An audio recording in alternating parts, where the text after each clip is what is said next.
Hey everybody, welcome to Blind Inspirations. Today's episode is proprioceptive training, and this is our 8th episode.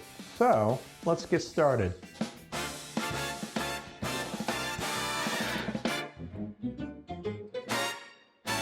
Snowflakes dancing in the frost. I still remember it like it was yesterday. Christmas morning, 1976. I was 12 years old. The tree was lit, and the house smelled like coffee and pine needles. I had begged my parents for one specific thing that year, an easy curl bar and an arm blaster. And sure enough, there it was, under the tree. That was a big deal to me, not just because I got what I asked for, but because I was already curious, already wanting to push myself, already wanting to get stronger and find out what my body could do. That morning kicked off something I didn't have words for at the time, but looking back now, I know exactly what it was. That was the beginning of a lifelong journey. Now, don't get me wrong, I was already fascinated with sports. I had 4 brothers, and that's all we did: baseball, football, hockey, any sport we could get our hands on. We played, we competed. That was our world. Weightlifting wasn't the beginning, it was the next step. At 12, I had no idea what I was really doing. I wasn't training for a sport or trying to be healthy. I just wanted muscles. I wanted to impress girls, but I dove deep. I ate up everything I could get my hands on back then about exercise, health, and well-being.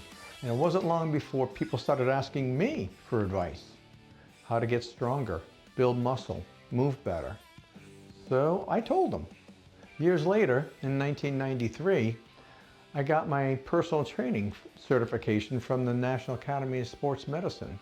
And during those years of training, always learning, always trying new things, I came across the concept of proprioceptive training. I didn't stumble across it by accident. I was taught it formally. I understood the principles. I used them when the situation called for it, especially for clients who were deconditioned or coming off an injury or just needing something less impactful to their joints. I saw the value in it early on, but here's the thing. Proprioceptive training looks kind of silly in a gym. You're standing there with your leg up in the air, trying to balance while doing curls or whatever. Meanwhile, the guy next to you is loading up the plates for a heavy set. People don't want to look wobbly. They want to look strong in the gym, so you don't see it that often. Not because it doesn't work, but because it doesn't look cool. But still, I kept it in my toolbox. But I'll be honest, I didn't personally lean into it again until my own vision started to go. That's when I pulled it back out. Not as a trainer, but as someone who needed it for myself. What is proprioceptive training? Let's break it down. Proprioception is your body's ability to know where it is in space without having to look. If you've ever touched your nose with your eyes closed, walked through your house in the dark and didn't trip, or tapped your head and rubbed your belly at the same time, that's proprioception. It's your body's internal GPS. Your joints, your muscles, your tendons, they're all sending messages to your brain, letting you know where your limbs are, what's engaged, where's your weight. It's how we move with balance, control, and confidence. And when you train that system, that's proprioceptive training. You're teaching your body and your brain how to talk to each other without your eyes needing to be involved all the time. Now here's something I learned years ago about proprioceptive training, and it really stuck with me. You can take a basic exercise, and by adding just a little proprioceptive challenge, you make it a whole lot harder without adding any extra weight. And that's important, especially if you're aging, injured, or visually impaired. When you don't add more weight, you're not adding more wear and tear to your joints. Let me give you a simple example. Let's say you're doing a barbell curl. 2 feet on the ground, basic movement. Now, don't change the weight, keep everything exactly the same, but this time, pick 1 foot up off the ground. Balance on 1 leg while you curl. All of a sudden, that same weight feels heavier. Your stabilizer muscles are kicking in. Your core is firing. Your brain starts working just as hard as your biceps are. Same exercise, same weight, whole new level of challenge. And you didn't grind your joints to get there. That's the beauty of proprioceptive training. It's safer, it's smarter. And for people like me who are losing vision, it's becoming essential. Because when your eyes stop working the way they used to, you need another system to step up and guide you. And proprioception, that's the system. Before we get into how to build this into your daily life, let me give you a little background. See, when I was a trainer, I had a theory, and I still think it's a good one. Maybe not the most financially sound one, but ethically rock solid. I believe the personal trainer's job was to teach people how to train themselves, not to keep them coming back forever, not to count reps for a paycheck, but to give them the tools, the awareness, and the confidence to walk into any gym or their living room or anywhere and say, I know what I'm doing. It's that old saying, give a man a fish, feed him for a day. Teach a man to fish, feed him for a lifetime. So yeah, maybe that approach didn't make me rich, but I trained people to be independent, and I stand by that.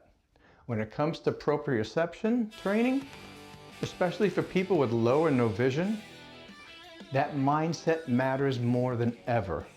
You don't just need a program, you need to understand why it works. You need to know how your body moves, how to feel it, how to adjust it, and how to build a rhythm that fits your life. Not just working out, but checking in, asking your body, where are you today? Can I trust you? And slowly over time, your body starts to answer, yes, you can trust me. Because the goal isn't to follow somebody else's plan. The goal is to own it, to build something that fits your life, your vision, and your time and your energy.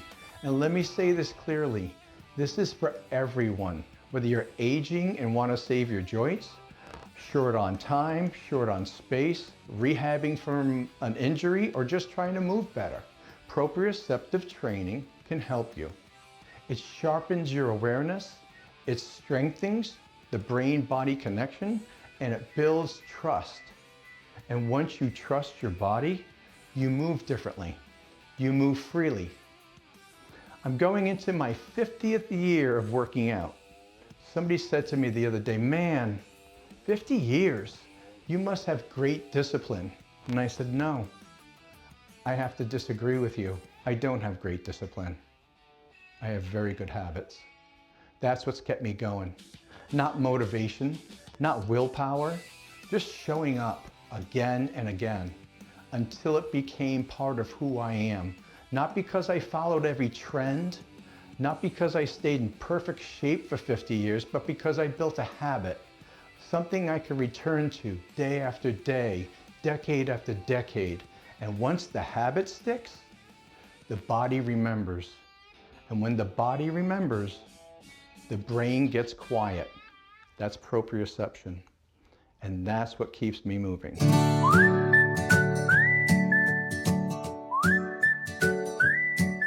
Well, we have videos coming out every other week right now, so hit that notification bell if you want to be notified when our videos come out. And if you gained a nugget of inspiration from this video, please hit that like button. And if you really enjoyed it, hit the subscribe button and follow me on my journey into blind inspirations. Thank you.